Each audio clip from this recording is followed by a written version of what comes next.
Last November, the University of Montana Bureau of Business and Economic Research, and by the way, it takes a lot of humility for a Bobcat here to be touting a University of Montana study.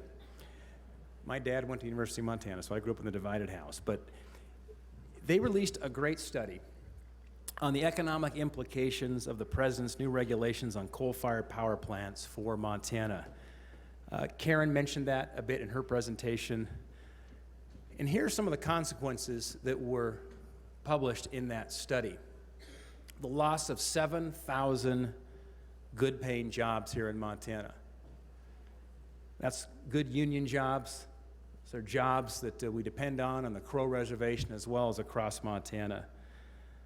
It would be the closure of Montana's coal strip power plant, reducing the size of Montana's economy by $1.5 billion a year. It would be a double-digit increase in energy prices. It would be the loss of $145 million of tax revenues that help support our schools and our teachers and our infrastructure. And the question is, for what? You realize there's an algorithm that the EPA has developed. It does climate modeling. It's called MAGIC, M-A-G-I-C-C. They ran the Clean Power Plan numbers through this algorithm. Cato did it. And it showed that between today and the year 2100, the impact on global temperature because of the Clean Power Plan would be 0.02 degrees centigrade. Let me say that again, 0.02 degrees centigrade between now and 2100. As we debate policy, we need to look at the facts. Take a look at what are the impacts, these trade-offs that we have in terms of our economy and our future here in Montana for a negligible impact on overall global climate temperatures. And I'm prepared to have that debate, many are in this room as well, all day to make sure we have sound policy going forward here because the stakes are so very, very high. We need common sense in this debate. And in fact, as a result of these regulations, Montana would move from being a net energy exporter to being a net energy importer. So I'd like to welcome our moderator. Today it's Travis Kavulla, who's Vice Chairman of the Montana Public Service Commission. And our esteemed panelists, we have Tim Fox, Montana's Attorney General. We have Dr. Patrick Barkey, Ph.D., Director of Bureau of Business Economic Research at the University of Montana. We have Colin Marshall again here, President and CEO of Cloud Peak Energy. And John Hines, Vice President of Supply for NorthWestern Energy. Please give our panel a warm welcome.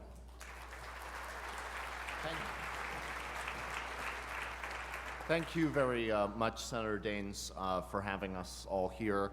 I look forward to the discussion today. And if you want to join the conversation, I encourage you all to tweet questions with the hashtag MTEnergy16. I'm not paying attention to the panelists, but I'll be checking my phone up here for all of your questions. You can also tweet at me at @tkavulla. If you don't have a Twitter account, probably a good time to get one. It'll really help you annoy your children and grandchildren, let me promise you. So let me start maybe with a couple of follow-up questions, Colin. I think the takeaways that I had from your talk, at least the appearance seemed pretty grim. It's hard to dress up the financial health, at least in the immediate term, of coal mining firms that do business in the United States. And there's been a heck of a lot of market cap erased from companies' stocks recently. But I'm understanding you saying that market fundamentals generally still look pretty healthy. You're going to see a reduction in the United States, even under the Clean Power Plan, but continuing to use and growing international demand, which hopefully can be filled by U.S. producers. Am I getting that right? Yes, Travis, I think you are. I say the US demand is not going to zero, unfortunately, because we're going through a dislocation at the moment. Quite frankly, it feels like it is some days. We're still going to we're aiming to dig up 65 million tons of coal this year, which will produce some of the lowest cost energy, electricity in America. The gas guys, they need to, they've come across a technological sort of massive change that will work through, because they're not making any money, and whilst there's a great gift to America in terms of low-cost energy, that will come to an end when the price of gas goes up to something that gives them a return. I believe at that sort of level, the Powder River Basin will be fine. As I said, other basins maybe not. So I think that's fair enough. That will work out. The international stuff, the demand is absolutely there. That will just take time. But the rest of the world is going to burn more coal. We've just got to get through this dislocation. Unfortunately, it's absolutely made much more severe by the regulatory sort of political environment we're trying to work in, and that makes it very tough. With what's happened to Arch and Patriot and what may be happening to Peabody and other coal firms, I think there's a lingering question in people's mind of the exposure of pensions and of outstanding environmental remediation projects if there is a round of restructuring. I wonder if you could speak to those concerns. Okay, in terms of the concerns, the way the mines work is the best way to get the reclamation done is to actually have a mine running. And that's how they're designed. The problem is that suddenly the economics are being taken out from the companies when they thought they had another 20 years or plus of coal going on as the future, and suddenly their financial health is being compromised. I would point out in Montana, where we operate, that there is no such thing as self-bonding. All the reclamation is fully bonded. And clearly Wyoming has got an issue with that will need to be resolved.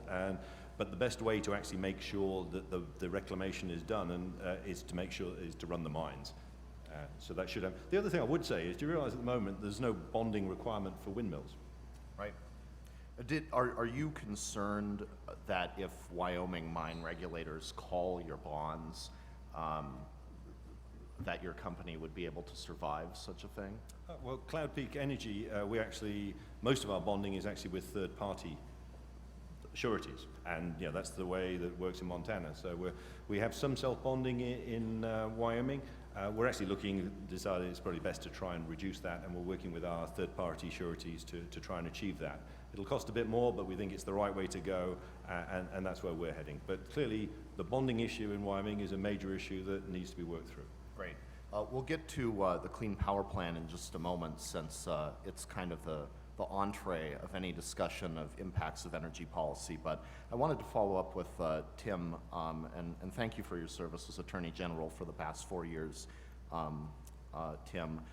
But it has become so difficult to get Montana energy products to market. And one of the main difficulties in finding a home for Montana coal overseas are those export terminals that are being delayed or held up or difficult to permit in various fashions: Cherry Point, Longview, Coyote Island. How's Montana engaged in this discussion to permit those? Well, thank you, Commissioner, and I also want to thank Senator Daines, his staff, and all the folks for putting this on, having us here.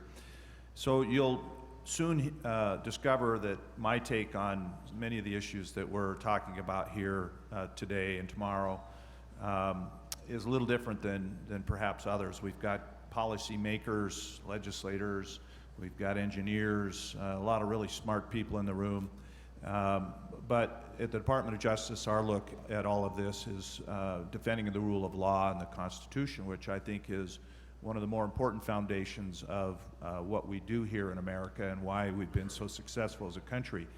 And speaking of the Constitution, one of the most important provisions to protect interstate commerce is the Commerce Clause in Article 1, Section 8.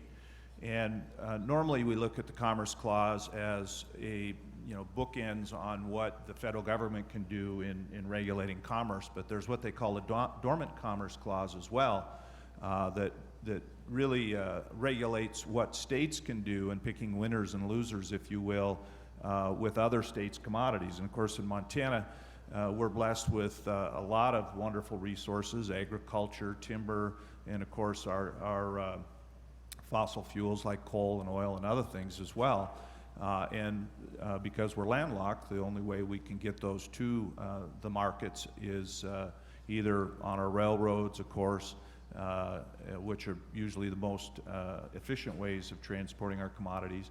And with the world markets being what they are, we certainly need to rely on the western coast ports. So my office is engaged in at least 3 different port issues. And we're also engaged in monitoring legislation in some of our sister states that are, quite frankly, I think motivated by, of course, this opposition to fossil fuels and coal in particular, not necessarily based on science or sound policy, but nonetheless, that's what's fueling a lot of things we're seeing in both the Washington legislature and the Montana legislature, or excuse me, the Oregon legislature.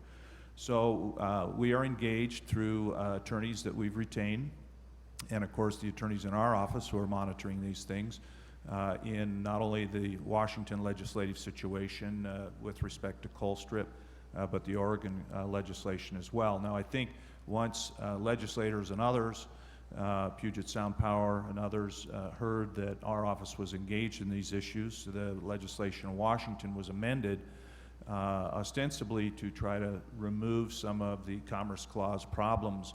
And we're still looking at that. Whether or not they've accomplished that remains to be seen. But interesting thing about a Commerce Clause lawsuit, and not that I'm saying that Montana would sue anyone, but the original jurisdiction for a lawsuit between sovereign states is in the United States Supreme Court, so you don't have to deal with a federal district court and then a circuit court of appeals, and these things go on and on. The wheels of justice turn slowly. You go straight to the Supreme Court, they appoint a special master, and you're off and running.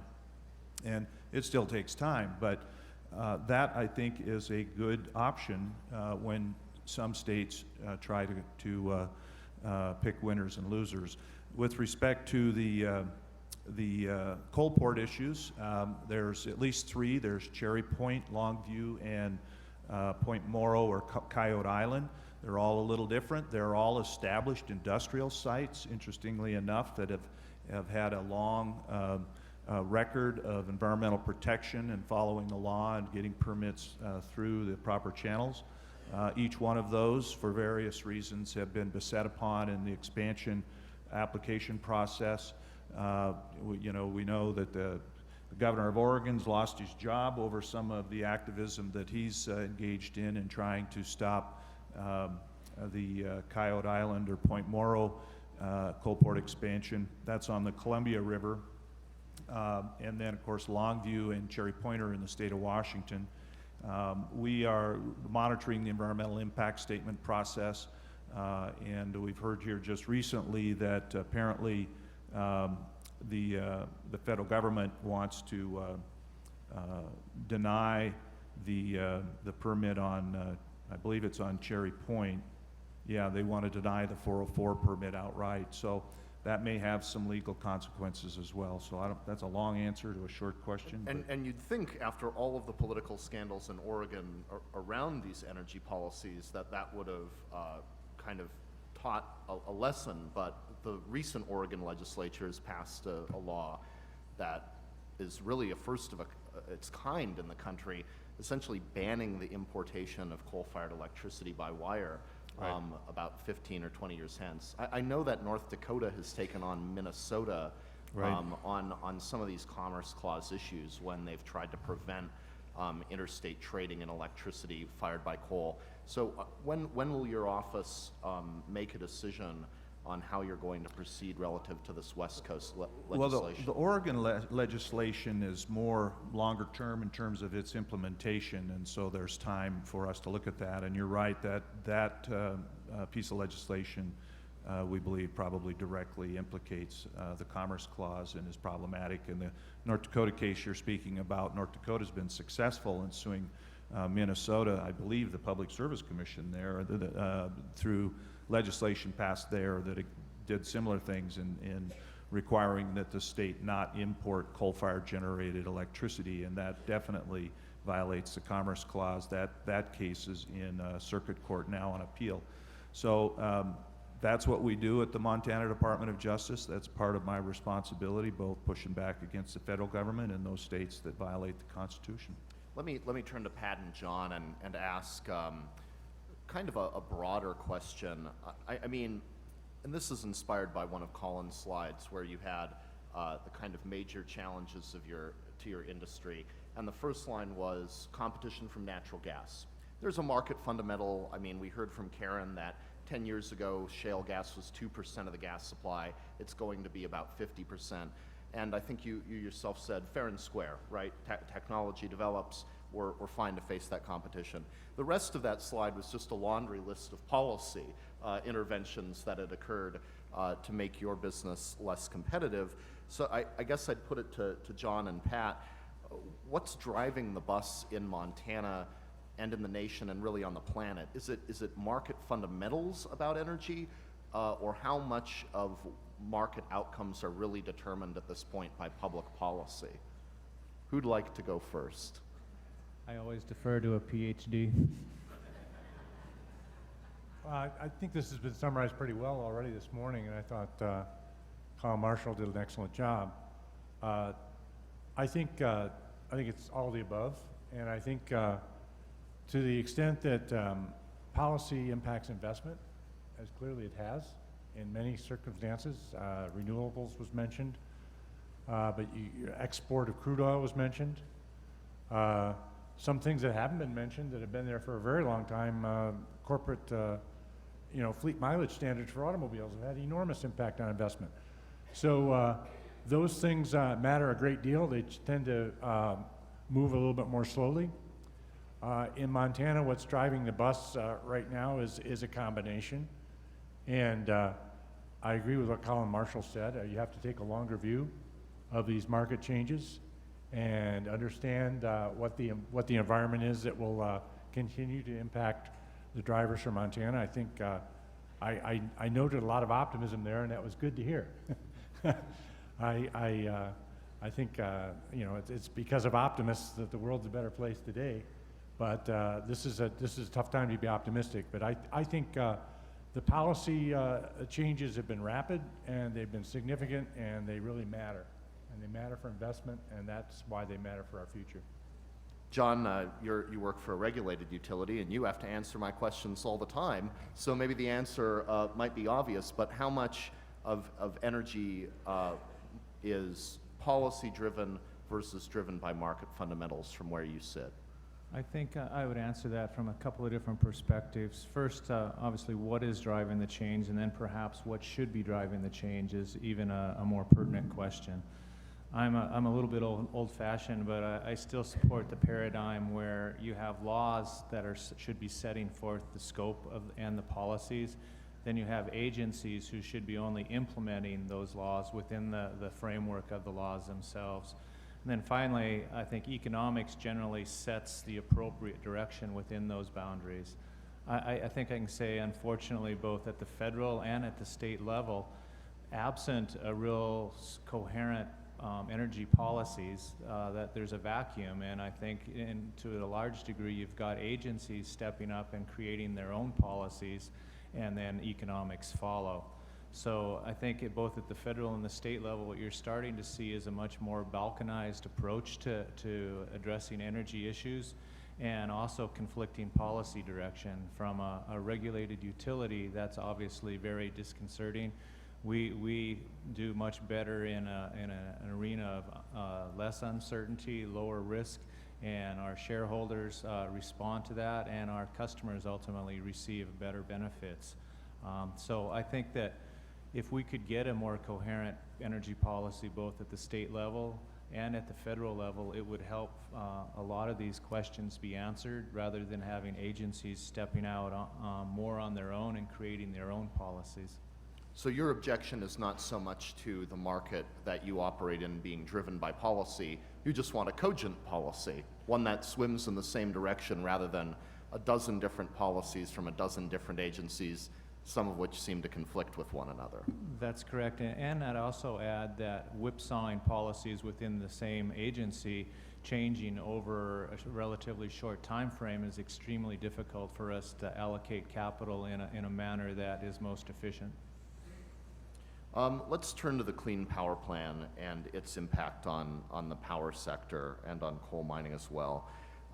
This is an EPA standard that gives each state a tons of carbon dioxide per megawatt hour target. They call it a goal, but it's a mandate, which it can either apply on a statewide basis or by applying it to a particular power plant. or it can set up a kind of cap and trade style trading program for carbon credits. It's complicated. So I wonder, Tim, if you would explain in plain language, which is often sorely lacking in conversations about this, what the objections from a legal perspective are against the Clean Power Plan. Certainly. Well, there are a number of claims in the lawsuit. Let me first begin by saying that there are now, I believe, 39 separate lawsuits against the so-called Clean Power Plan involving about 153 different litigants. You saw some of those up there with Colin's slides, I think. Perhaps that was a little, no, actually it was the young lady from the chamber who had that up there. There were a lot of folks left off of that, but there's just so many, it's hard to put them all on one slide. But there are now, I believe, 28 states who filed suit, the majority of them, and of course there are some states who've chimed in with friend of the court briefs in support of the Clean Power Plan. States like Vermont and Hawaii, who have no coal-fired generation and have nothing to lose. In any event, the claims include, first and foremost, that the section of the Clean Air Act, 111D as it's referred to, really wasn't designed by Congress to be used in this way as kind of bulging the states into compliance. It was more in terms of inside the fence technology kinds of things. 112, Section 112 of the Clean Air Act also is implicated here, and we filed a separate lawsuit concerning that because the way the EPA is looking at 111D is inconsistent with 112 without getting too far into the weeds, implicates the 10th Amendment of the Constitution and also in the way in which they've promulgated these rules and coming to the conclusions they did. So that's about as layman's terms as I can give that to you. We've been quite successful in the lawsuit. As you know, the United States Supreme Court has issued a nationwide injunction against the lawsuit or against the rules being implemented. So we'll be have a hearing on the merits of the case June 2nd, and I will be there representing Montana. More than likely, this case will be before the Supreme Court in one way or another. Sometime, I would say, as early as next year, probably not this year, and maybe even later. So if I follow you, Tim, usually the way environmental regulations work is a regulator issues an emissions standard and identifies the technology that you can install right there on the power plant in question. Here they've said, well, you can go build a gas plant, you can go build a wind farm, and that'll create a kind of redispatch with this coal plant that you also happen to have. So is that what you mean by beyond the fence line? Yep. Okay. It does seem like a bit of a reach compared to what the EPA has typically done. This is the most litigated piece of environmental legislation or rule making in the history of our country, so a bit of a reach is probably an understatement. Handicap the litigation for us. I mean, everything's become politicized in our country, including, unfortunately, the judiciary. And a lawyer friend of mine has joked basically, why do I need to be a lawyer? I can just see who appointed the judge and I can tell you how they're going to rule. Is this going to be resolved on the legal merits, or is this going to be resolved on depending on who's in the White House and who's appointed to the Supreme Court? Well, certainly depend whether or not we get a president of a different mind next year could have some bearing on this, because these rules could be withdrawn.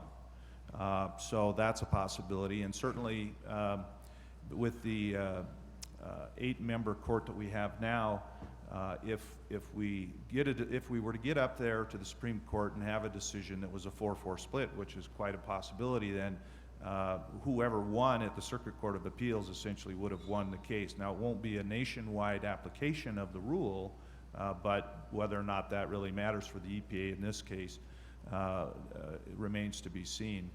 And I think another point too, and we saw this in the MACT utility rule, is the uncertainty for markets, for investors, for people who have a job at places like the Corette plant that used to be here. We see that the EPA really, part of their goal is to muddy the waters to the point where you know, the actions are taken in response to the rule, even if it's not eventually upheld. So that's why it was so important that we get this injunction here, because at least you have some certainty for the time period. But again, it's hard to tell long-term where this is going. Certainly, I'm an optimist. I think we have the best legal system in the world. I hope that the case will be resolved on the merits rather than the politics, but you all have been inundated with the politics of these issues every day in the internet and the news media and what have you. So public opinion is also very important, but I'm focused on the rule of law and the Constitution. Let me turn to Pat. Your research center released about 4 months ago the study that Senator Daines referred to about how a Clean Power Plan compliance scenario that involved a shutdown of Montana's largest coal-fired generation at Colstrip would impact the state economy. Are those takeaways from your report still relevant, even despite the stay? Oh, I think they're extremely relevant. I think it's difficult to appreciate something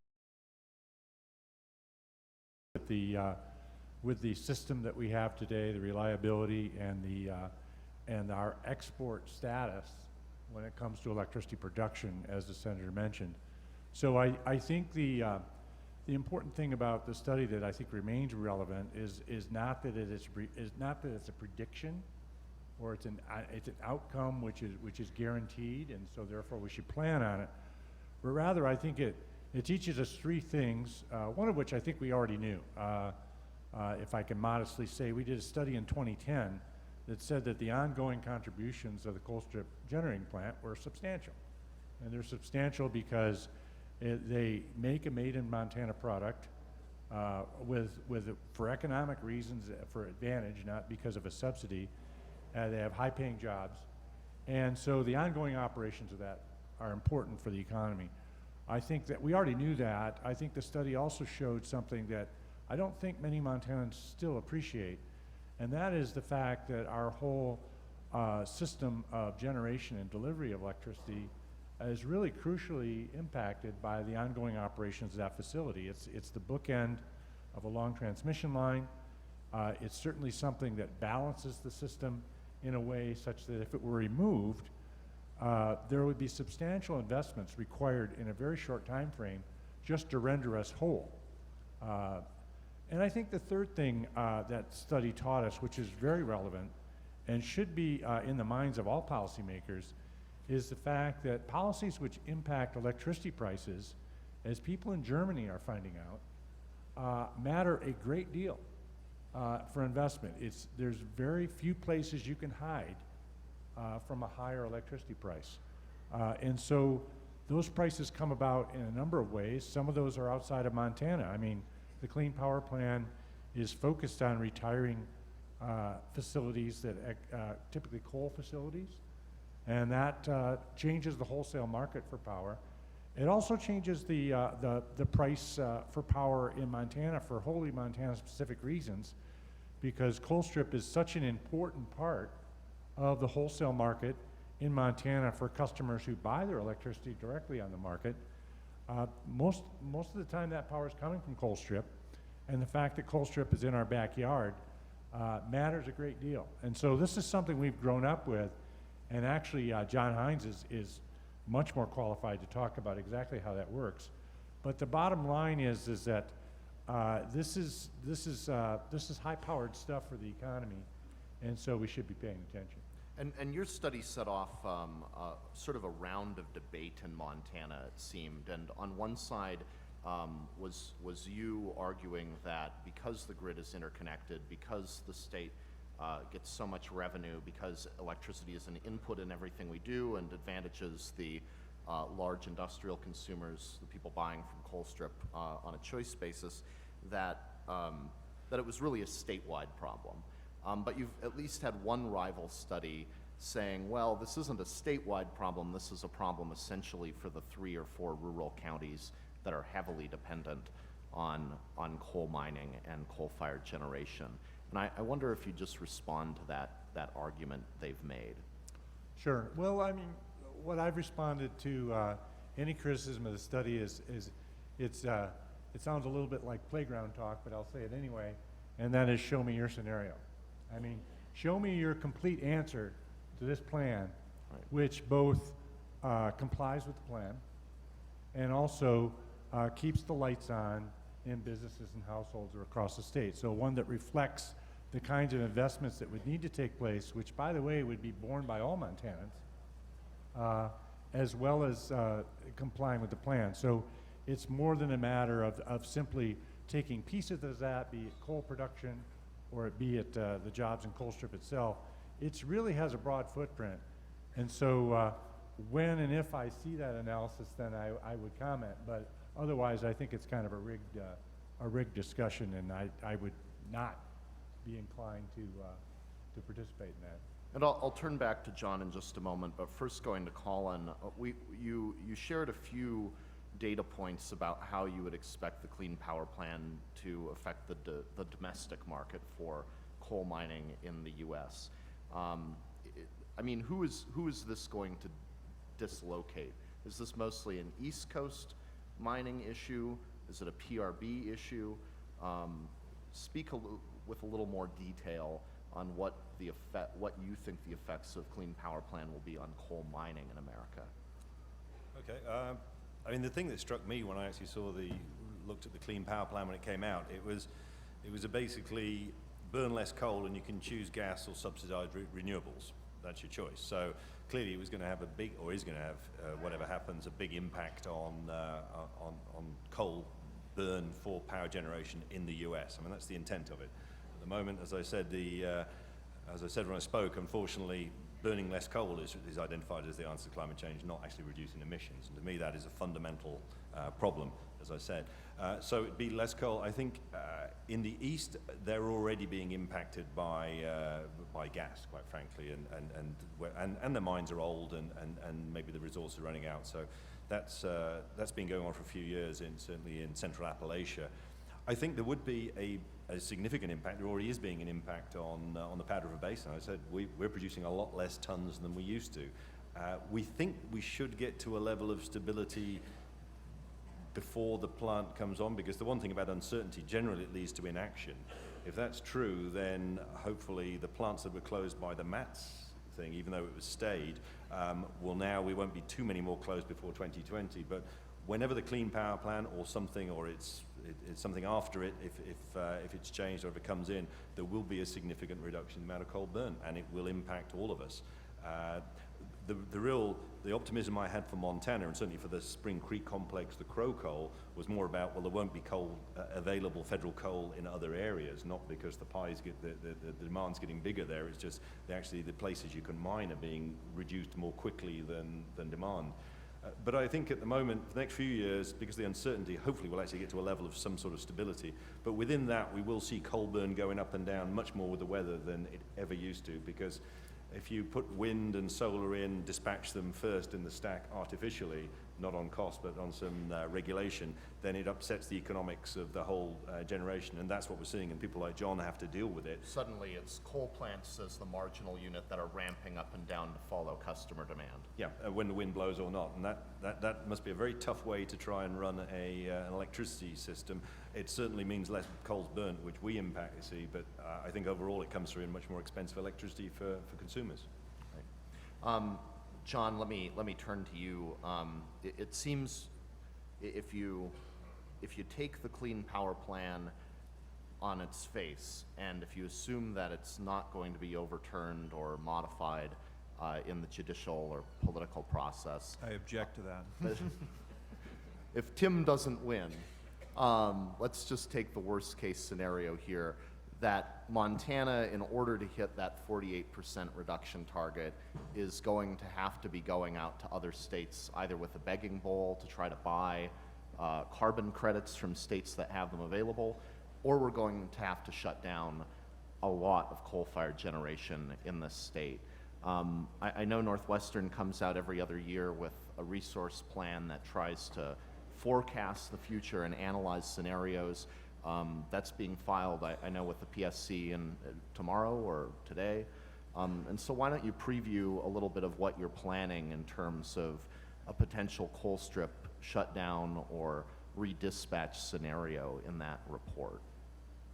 It's not often you give me an open-ended question, Commissioner, so maybe I'll run with it a little bit. Go for it. First, just to make a point that NorthWestern also was part of the litigators in the Clean Power Plan, and it was around the legal theory of irreparable harm, and we clearly believe that the rule is finalized creates significant harm to our customers in Montana. And in part, it's because of the significant investment that NorthWestern has made on its customers for carbon-free emissions type of portfolio. Right now, our portfolio is comprised significantly of hydroelectric power, a significant amount of wind. We recently entered into a solar contract, and basically that's around 70% of our total portfolio right now is carbon-free. That said, Colstrip, we own around 30% of the output from Colstrip Unit 4, and I can't emphasize this enough. That piece of our portfolio is very critical for us to having reliable power. And just to try to put that concept into something that people can hang on to a little bit more. The most critical times for us serving our customers is when the need for power is the greatest. We call that peak times. And certainly that occurs in the wintertime during the coldest days, but it also occurs in Montana during the hottest days. We recently went back and looked at during this last heating season during the winter, when was our highest need for electricity. And it's hard to believe, but it was over the Thanksgiving weekend, the 5 days surrounding that. And then we looked at, so how much power did we need? What was the hour that we needed the most power? And then how much was Colstrip providing during that period? And how much was wind providing? And again, we have around 240 megawatts of wind, 220 megawatts of Colstrip. Colstrip was providing around 99% of the available power at that facility for us at that point in time. Wind, because it was a high pressure time period when obviously wind doesn't blow, it was only contributing 9%. So we have more capacity of wind in our system, but it was providing substantially less. So we think that Colstrip needs to remain a vital piece of our portfolio. The way the Clean Power Plan is currently written, the state of Montana is going to have significant say on winners and losers. They are going to be granted a number of allowances that can be applied to the operation. So first of all, the governor and his administration at that point in time will have a significant say on how those allowances are allocated and basically who are winners and losers. We believe certainly that those allowances should be allocated only to those facilities that are still in operation. Another big piece, and Travis, you alluded to it, what kind of market is going to be developed over the trading of these allowances?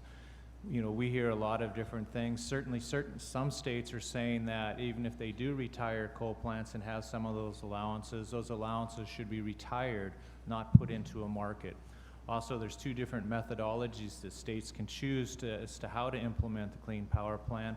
Right now, the EPA hasn't reconciled if one state chooses option A and another state chooses option B, those allowances can't be traded between those. So I'm a little less optimistic that a real fundable market will develop to be able to keep these facilities open.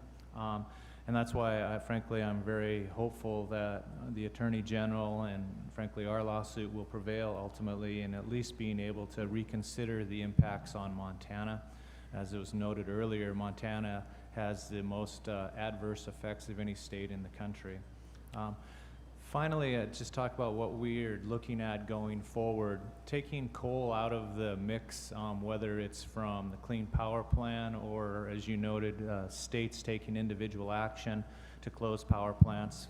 You hear a lot of talk about the state of Washington, utilities in the state of Washington wanting to close down units 1 and 2. If we lose those units, we're going to see significant impacts in Montana from a variety of ways. Pat mentioned briefly the impact on the wholesale power market.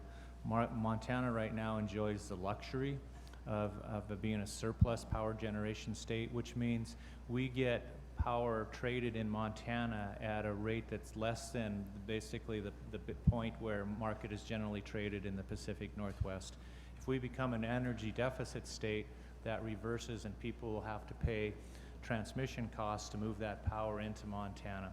That's assuming, obviously, that there's a reliable supply of firm power going forward. If, as a lot of plans and states indicate that they want to develop additional renewables, intermittent renewables, that creates more uncertainty as whether there's going to be a firm power supply as well as pricing. We are concerned about the availability of capacity going forward, and we're looking at developing natural gas plants in Montana in order to offset the risk associated with wholesale markets and the decline overall of capacity. And we're also obviously trying to optimize the use of our full fleet of generation resources right now to provide consumers with a lower product. Now I remember what happens when I ask John an open-ended question.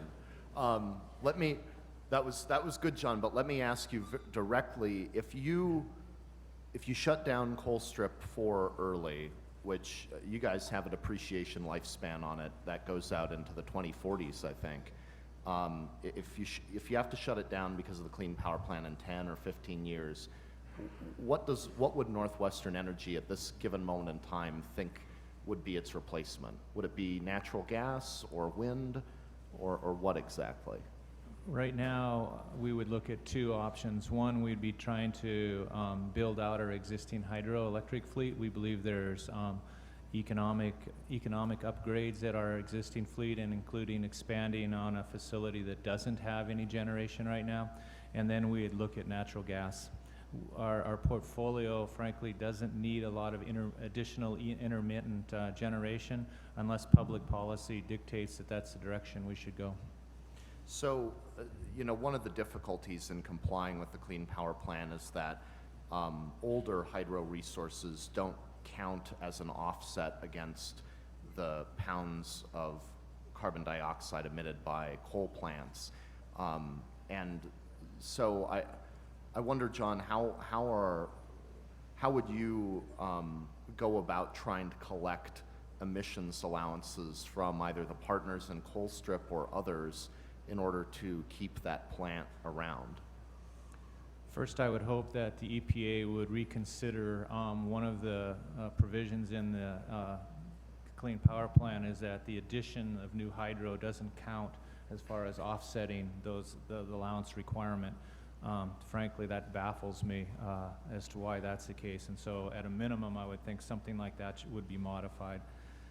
Second, I would hope that the governor at that point in time would allocate allowances appropriately to the facility. So while we might need to acquire some allowances to maintain full operation, I would hope that those allowances would reflect the investment that Montana customers have made in the facility to keep it open.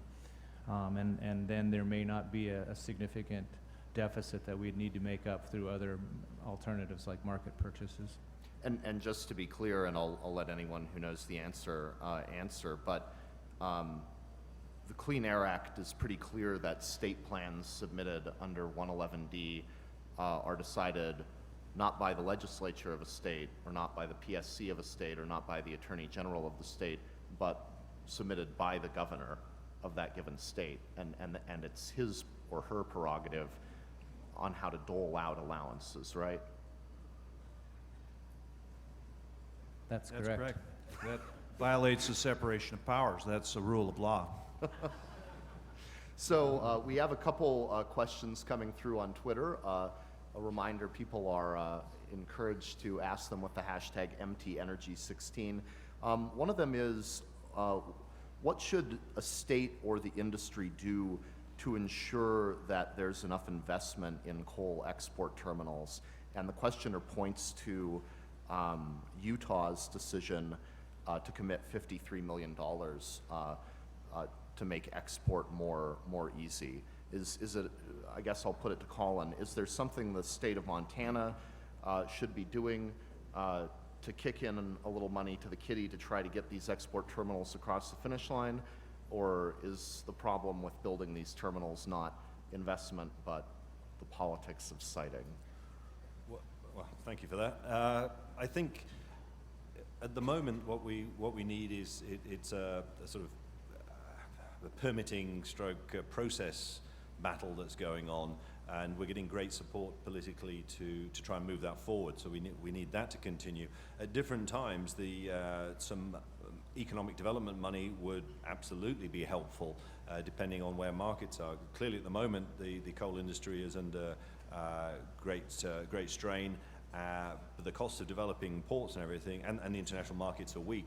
So we're optimistic that when it actually comes to the time to build the port, it will actually be financeable because international markets will be stronger. If you tried building one today, you would absolutely struggle because we're not able to export. So I think it's more looking, at the moment the game is about getting the permitting, getting the IS completed, and not getting, unfortunately, it's likely to end up in legal, whatever the decision is likely to be legal battles, because that's the way things go, and it'll all get dragged out. So any help we can get in terms of progressing those, because it is, and I think for Montana, the port is, as Tim was saying, is a big issue about the ability to export and for Montana to have access to markets. It's more than a coal issue, so I think that's one of the reasons why everyone is so focused on it.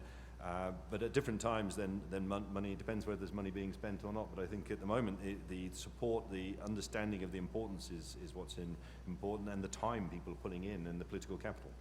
Tim? Yep, so I just wanted to give a shout out to the Montana Legislature in the last session.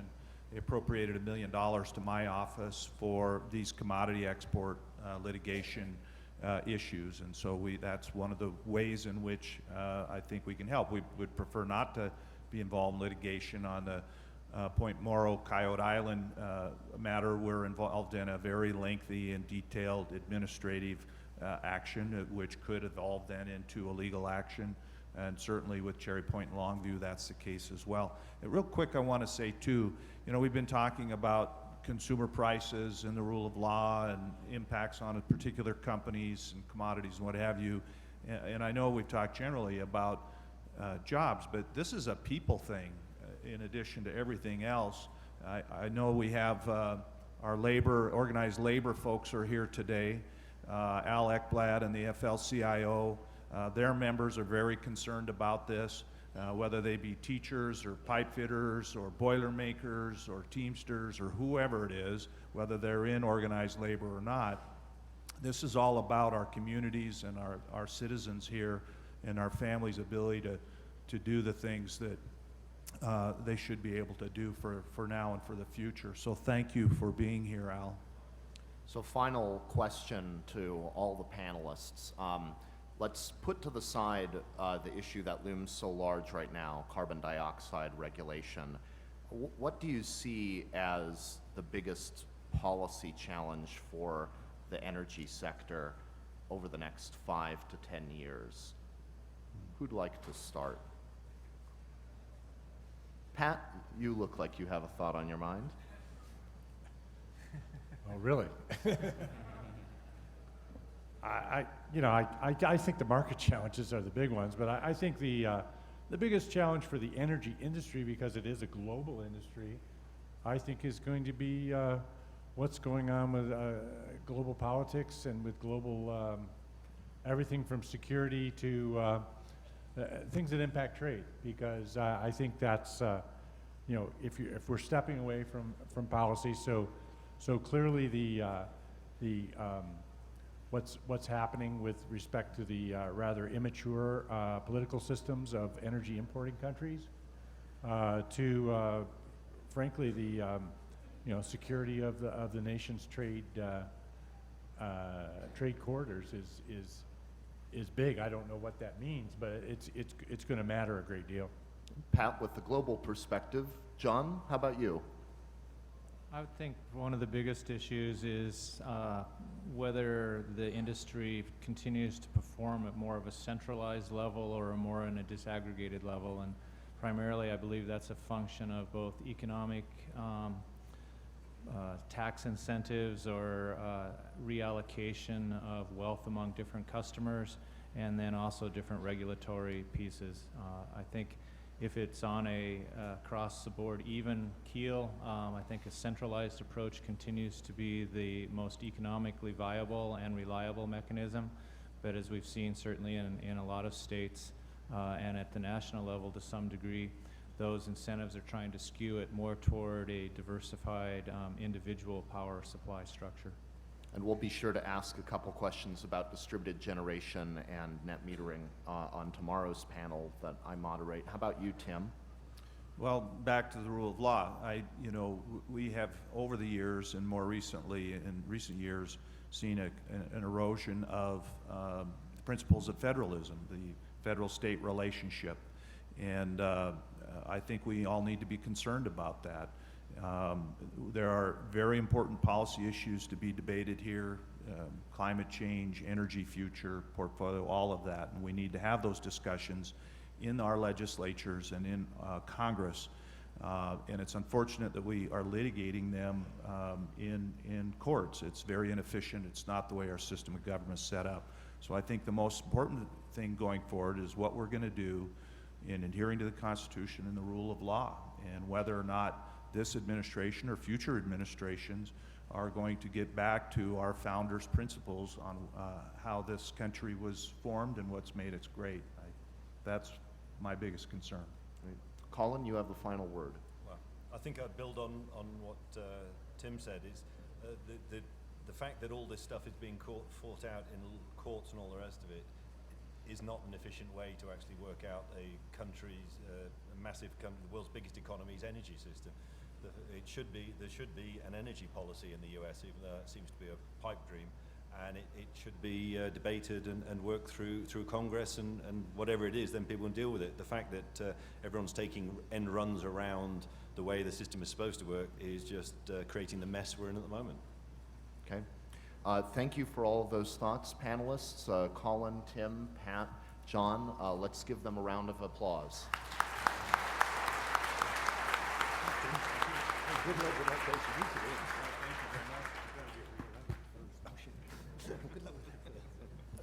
Could I ask one question, Dr. Barkey? Just you referenced Germany briefly. Would you maybe give us 60 seconds to elaborate on, as you've looked at Germany, what happened there, and perhaps something we could learn from Germany as a case study to help us not maybe make some of the same mistakes? Well, not only has Germany shelved their nuclear plans, they've greatly ramped up their support for renewables. They have a greater reliance on wind. And I believe their retail electricity prices are on the order of 60% higher than they were at a point last decade.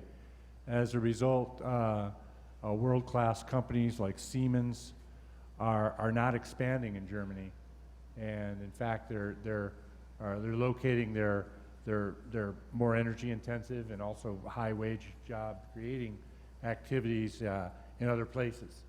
So that's only part of it. That's the economic side. There's also on the engineering side, just making that whole system work. But that's a very short answer to what is a very important question to one of the most powerful economies on the planet, is very quietly seeing the kind of transformation with these kind of results. Great. Thanks, Pat. It's a great panel. Travis, thanks for facilitating. Thanks Tim, we hope you win, all right, in the case. Thanks for being one of the 28 states to stand up and sue the federal government. Well, we have a wonderful lunch that will be served at your seat, so if you want lunch, it's important to stay seated so they know that they'll put some food in front of you. So please stick around until you're served, and then you're free to walk around if you need to, if you do want to have lunch. But we'll resume here in a few minutes.